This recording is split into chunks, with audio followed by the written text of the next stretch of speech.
Maxillofacial surgery ആണ് ഡെന്റിസ്ട്രിയും മെഡിസിനും കൂടി connect ചെയ്യുന്ന ഒരു മേഖലയാണ് മാക്സിലോഫേഷ്യൽ സർജറി.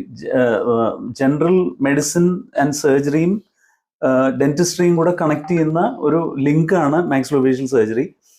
മാക്സിലോഫേഷ്യൽ സർജൻസ് എപ്പോഴും ഹോസ്പിറ്റൽസ് ആയിട്ട് അറ്റാച്ച്ഡ് ആയിരിക്കും. എന്താ കാരണം എന്ന് വെച്ചാൽ പലപ്പോഴും പേഷ്യൻസിനെ ഹോസ്പിറ്റലിൽ അഡ്മിറ്റ് ചെയ്ത് ട്രീറ്റ് ചെയ്യണം, പലപ്പോഴും ജനറൽ അനസ്തീസിയ കൊടുക്കേണ്ടി വരും. അപ്പം നമ്മൾ തിയേറ്ററിൽ കൊണ്ടുപോയിട്ട് മുഴുവനായിട്ട് മരവിപ്പിച്ച് പേഷ്യന്റിനെ പൂർണ്ണമായിട്ട് മയക്കിയിട്ടേ ഓപ്പറേറ്റ് ചെയ്യാൻ സാധിക്കുള്ളൂ. മേജർ മാക്സിലോഫേഷ്യൽ സർജറി എപ്പോഴും അങ്ങനെയാണ് നമ്മൾ ചെയ്യുക. അതുകൊണ്ട് ഹോസ്പിറ്റൽ അറ്റാച്ച്മെന്റ് പ്രധാനമാണ്. പലപ്പോഴും പേഷ്യൻസിനെ അഡ്മിറ്റ് ചെയ്ത് ചിലപ്പോൾ ആഴ്ചകളോളം അഡ്മിറ്റ് ചെയ്ത് ട്രീറ്റ് ചെയ്യേണ്ട അവസരങ്ങൾ വരാറുണ്ട്. അപ്പൊ അതുകൊണ്ട് എപ്പോഴും നമ്മൾ മാക്സിലോഫേഷ്യൽ സർജൻസ് പല ഹോസ്പിറ്റൽസ് ആയിട്ട് അറ്റാച്ച്ഡ് ആയിരിക്കും. ഇതിപ്പോൾ നമ്മുടെ ഇത് കേൾക്കുന്ന പ്രേക്ഷകരും അതിൽ